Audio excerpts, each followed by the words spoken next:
Hello students, welcome in our next video that is reproduction in organisms. पिछले videos में हम asexual method की reproduction और natural and artificial vegetative propagation in plants के बारे में स्टडी कर चुके थे। आज के हम वीडियो में हम बात करने वाले हैं फेजेस ऑफ सेक्सुअल रिप्रोडक्शन।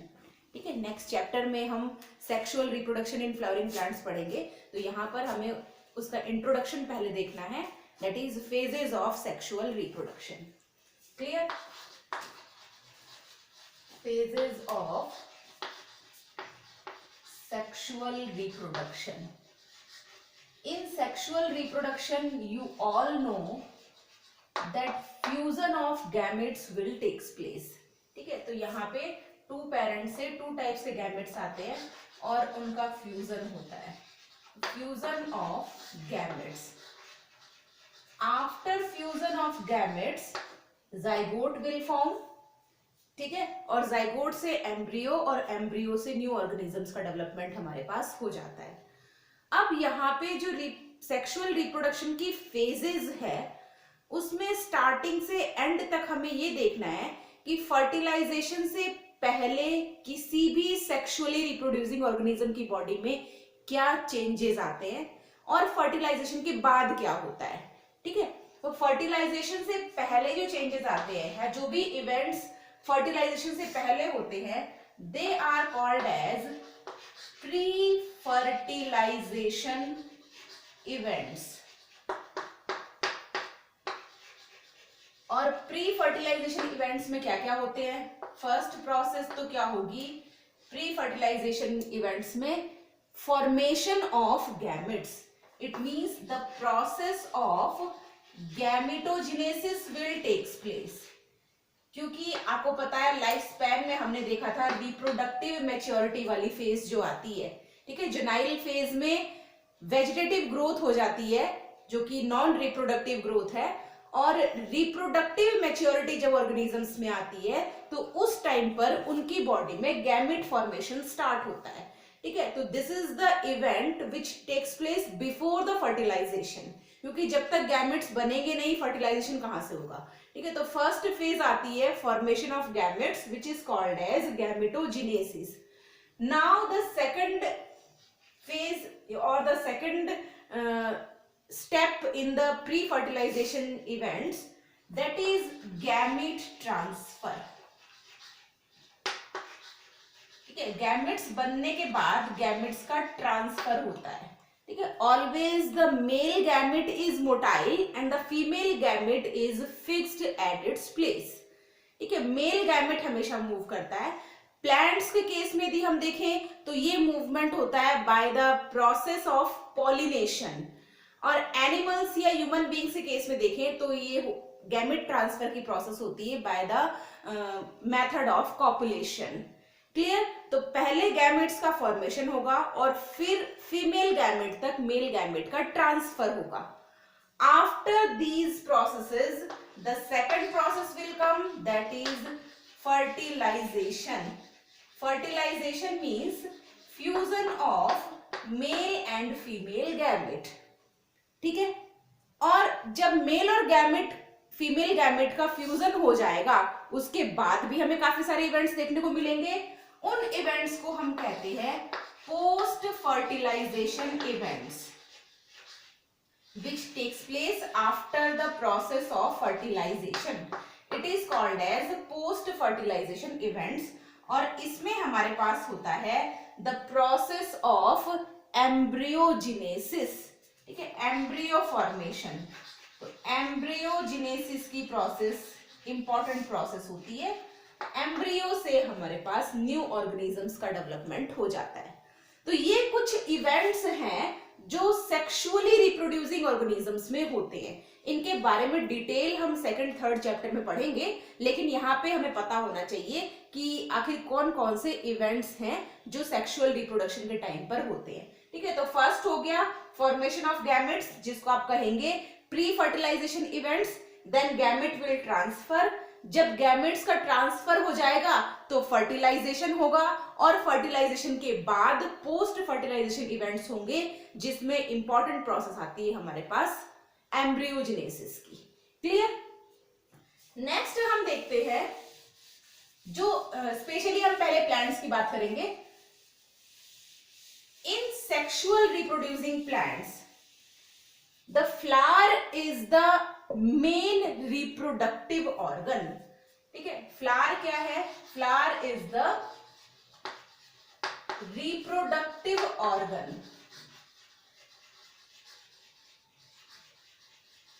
ठीक है, it is the reproductive organ और the reproductive part of the plant. ठीक है, कुछ फ्लावर्स या कुछ प्लांट्स होते हैं हमारे पास बाइसेक्सुअल। ये कुछ टर्म्स हैं जिनका यूज हम बार बार करने वाले हैं। तो कुछ प्लांट्स हमारे पास बाइसेक्सुअल होते हैं। Bisexual means the plant in which both male and female reproductive organ is present. Reproductive organ is present. Clear? Second term हम यूज करते हैं unisexual flower. Unisexual means the flower which have either male और female reproductive organ. तो यहां पे क्या होगा? Either male or female reproductive organ is present.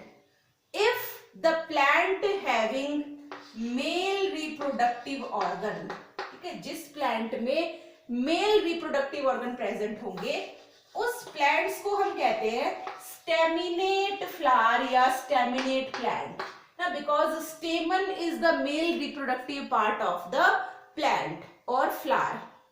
ठीक है, तो जिसमें मेल रिप्रोडक्टिव फ्लावर्स या जिसमें मेल रिप्रोडक्टिव ऑर्गन प्रेजेंट होगा फ्लावर में, that is called as staminate flower.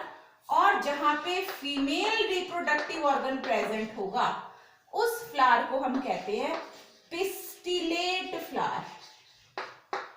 ठीक है, पिस्टिलेट क्यों कहेंगे? क्योंकि pistil is the female reproductive organ of the flower. ठीक है, तो बाइसेक्सुअल यदि है तो हमारे पास मेल और फीमेल दोनों रिप्रोडक्टिव ऑर्गन सेम फ्लावर में प्रेजेंट होंगे, और यदि यूनिसेक्सुअल है तो या तो वो मेल होगा या वो फीमेल होगा। यदि मेल है तो स्टेमिनेट और फीमेल है तो पिस्टिलेट। आपने दो वर्ड्स और सुने हैं, that is monoecious and dioecious. ठीक है, इनका मतलब हमें देखना है क्या मतलब है। First word is monoecious. Monoecious का मतलब होता है बाइसेक्सुअल फ्लावर। बाइसेक्सुअल प्लांट या बाइसेक्सुअल फ्लावर जो होता है उसके लिए हम एक और टर्म यूज करते हैं, that is called as monoecious. इसमें क्या होगा? Only one plant. ठीक है, वन प्लांट इज देयर जिसपे मेल और फीमेल दोनों रिप्रोडक्टिव ऑर्गन्स प्रेजेंट है। ठीक है, प्लांट क्या है? वन। कई बार हम कंफ्यूज होते हैं कि यहाँ पे हमने मोनो वर्ड यूज किया है, मोनो मीन्स वन, और यहाँ पे आप बाइसेक्सुअल यूज कर रहे हो, बाय मीन्स टू। ठीक है, तो प्लांट सिंगल है, ये आपको ध्यान रखना है। एक ही प्लांट पे दोनों रिप्रोडक्टिव ऑर्गन्स प्रेजेंट है, तो इस तरह के प्लांट को हम कहेंगे monoecious plant. Clear? Second word हम देखते हैं यहाँ पे डाइशियस।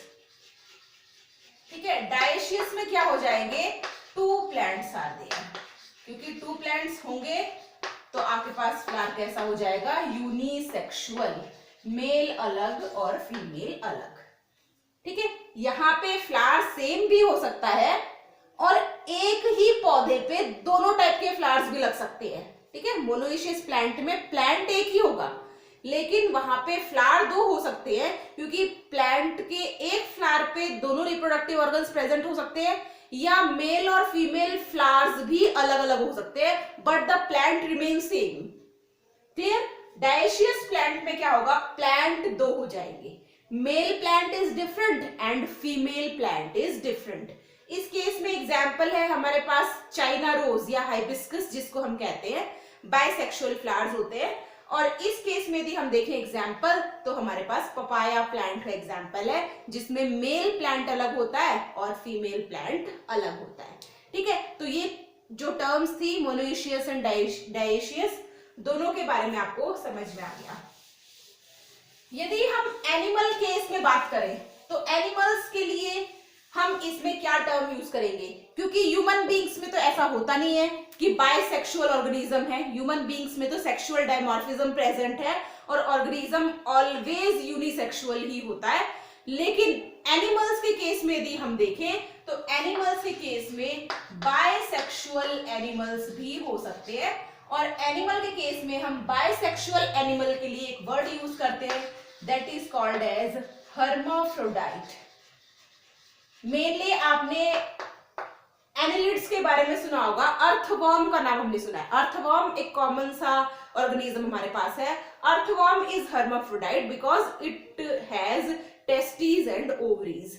दोनों ही रिप्रोडक्टिव ऑर्गन्स एक ही अर्थवॉर्म की बॉडी में प्रेजेंट होते हैं, इसलिए उसे हम बायसेक्सुअल या हर्माफ्रोडाइट ऑर्गेनिज्म कह सकते हैं। और यूनिसेक्सुअल तो है ऑर्गेनिजम्स होते ही है, जिसमें मेल और फीमेल दोनों ऑर्गेनिजम्स क्या होते हैं, डिफरेंट। ठीक है, तो ये टर्म आप अच्छे से ध्यान रखेंगे।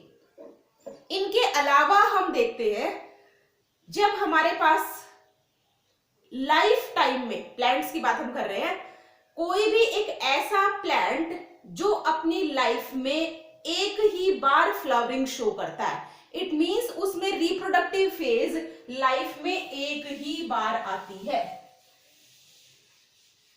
ठीक है, तो बहुत सारे प्लांट्स ऐसे हैं जो कि लाइफ में एक ही बार फ्लावरिंग शो करते हैं, या कुछ प्लांट्स ऐसे भी हैं जो एक डिफरेंट टाइम इंटरवल के साथ फ्लावरिंग शो करते हैं।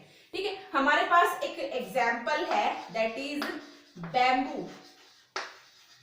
बैम्बू का जो ट्री है, इसका नाम बैम्बू टुल्डा। ठीक है, ये bamboo tree almost 50 to 100 years की एज में फ्लावरिंग शो करता है।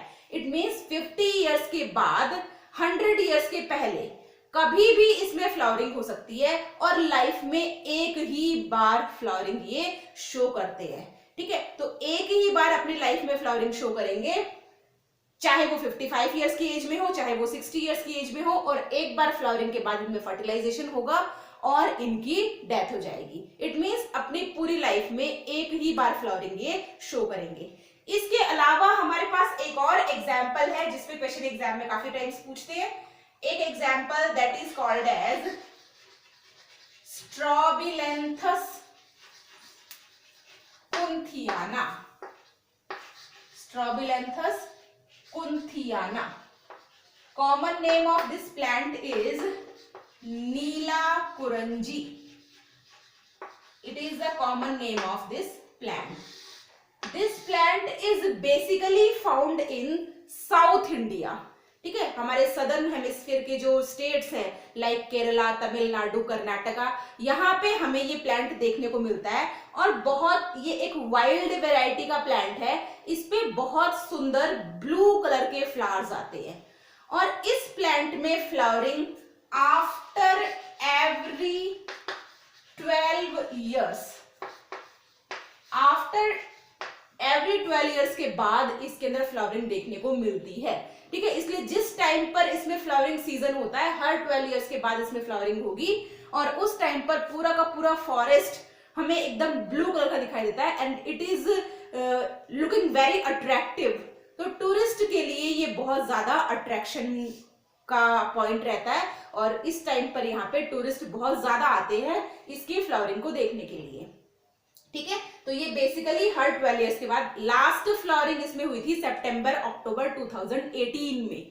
ठीक है, अब नेक्स्ट जो फ्लावरिंग होगी वो हमारे पास आफ्टर 12 इयर्स होगी।